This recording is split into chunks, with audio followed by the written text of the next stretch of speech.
Ladies and gentlemen, we are live. Thank you so much for joining us. It is Thursday, September 17th, 2009. We're simulcasting the last hour and 52 minutes, as we do daily, at prisonplanet.tv. So we're now in the visual, not just on the radio. Thank you so much for joining us. So for this segment, we've got Wayne Madsen of Wayne Madsen Report on with us. He's been trying to get into the flu conferences. He's been beating the pavement in D.C. and Maryland with intel about what they're planning with the flu. Now they're announcing body bags in the U.S., in Canada, with the flu shipments. Under level 6 flu pandemic, they admit they can set up checkpoints, have martial law under UN treaty.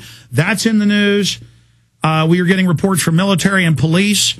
In one case, at an event that Joyce Riley was at with a police officer, saying they'll set up checkpoints, arrest people, take them on buses to FEMA camps if they won't take the shots. That is in the executive order to arrest you if you refuse.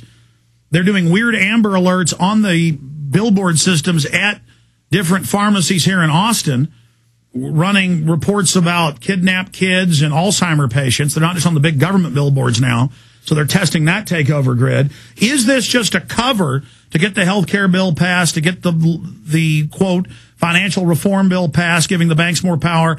Is it a political cover? Is it a federalization drill? We've confirmed people getting the flu shot are being put in a database that they've had it. That's the beginning of, in this case or in the future, creating a database of who's had it and who has for quarantines.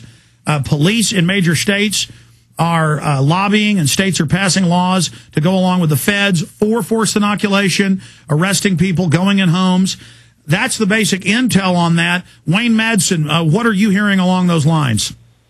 Well, I'll tell you, the fact is, I've been looking at where this flu came from, and I can report on your show for the first time that while the United States government won't look into this, a part of the funding for this research into this swine flu H1N1 came from the government of Japan. Now, with a new government there, Prime Minister Hatayama, hopefully they might, as one of their first steps, investigate the funding of this research, where they got this DNA out of this woman who died of the 1918 flu in Alaska, and how this was basically constructed in a laboratory. The word I get from the research community, definitely this did not happen naturally. This was manufactured in a laboratory environment. Wayne, specifically, we talked to you a few weeks ago. You were going to try to get into that secretive flu symposium. We got the cover sheet for it saying mass graves, fatalities, quarantine. One of our people got in. We've now got the documents. They're printing them off for me. The details of the meeting, but he was kicked out. Were you able to get into that flu conference? I was able to get into the flu conference. There was one anomaly. There was an individual who was there from the city of New York, the medical examiner's office, who headed up some sort of special investigation unit for 9/11, believe it or not. And when he found out that the press was invited to this conference, he basically pitched a fit and said, you know, I don't want my comments recorded. He had his presentation on a thumb drive, his PowerPoint. He plugged it in. He took it out. There were no handouts, nothing from his presentation.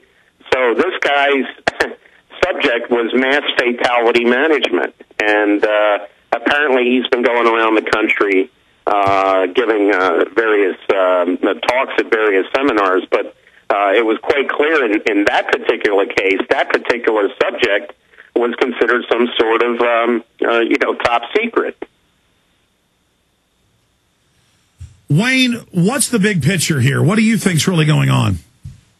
Well, you know, I have to say we've been through this before. We had the anthrax case. Of course, anthrax is a bacteria. It's not spread from person to person. But we never had a full investigation of that. Now, and we know that the strain came out of Fort Detrick. Now we know with this particular H1N1 that it was recombinant. It was a recombinant two forms of human flu, two forms of swine flu, and one form of avian flu, and that it was constructed in a laboratory. There's obvious involvement by the Armed Forces Pathology Institute in Rockville, Maryland. Very likely also Fort Detrick, and two particular research centers were heavily involved: the University of Wisconsin at Madison and the National Microbiology Laboratory in Winnipeg, Manitoba. So there's enough information out there from the research community that this was a man-made virus. The question is to what intent, and was this a way to enrich these four vaccine manufacturers, because the vaccine was recently approved by the Food and Drug Administration, and if that's what it is, this is a potential major criminal case. Incredible.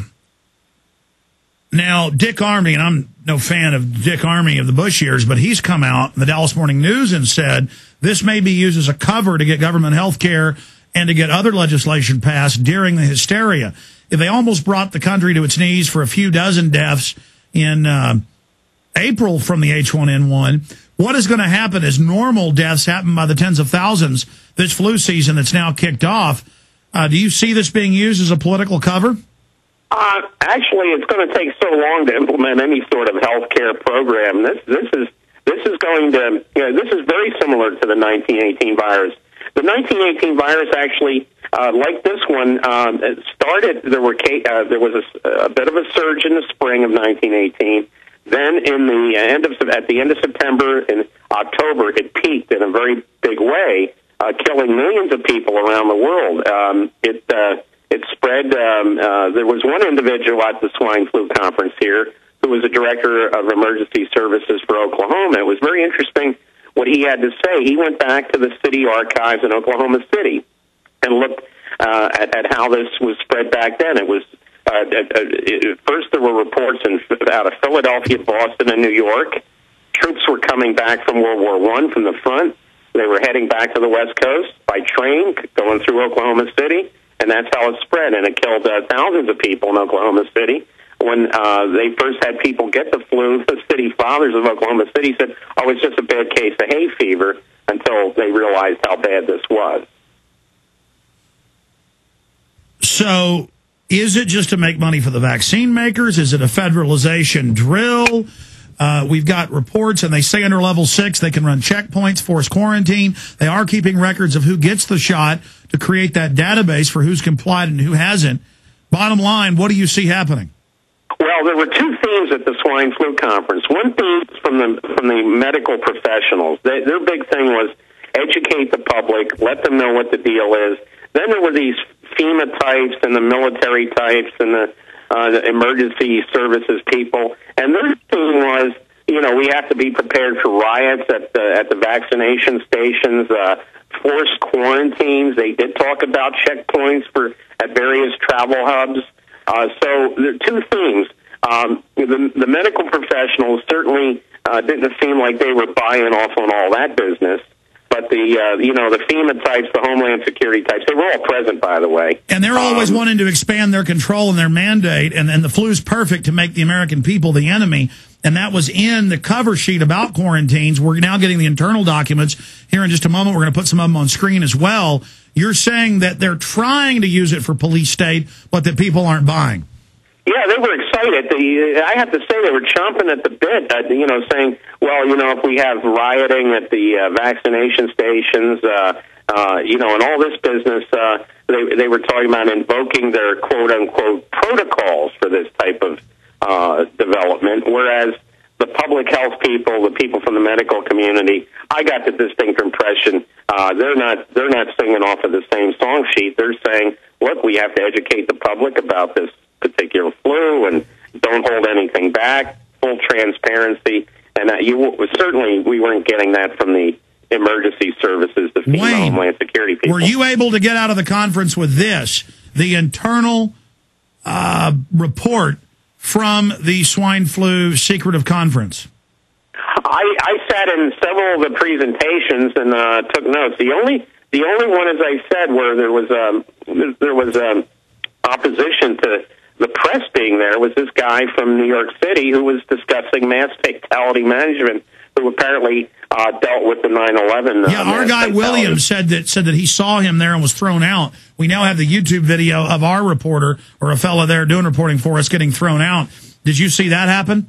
I didn't see it, but I did talk to one of the conference organizers. By the way, the company that organizes conferences is an Arab-owned company. They're based apparently out of Dubai in the United Arab Emirates. So, the reaction even by the organizers to this guy from New York City was, they said that was very peculiar.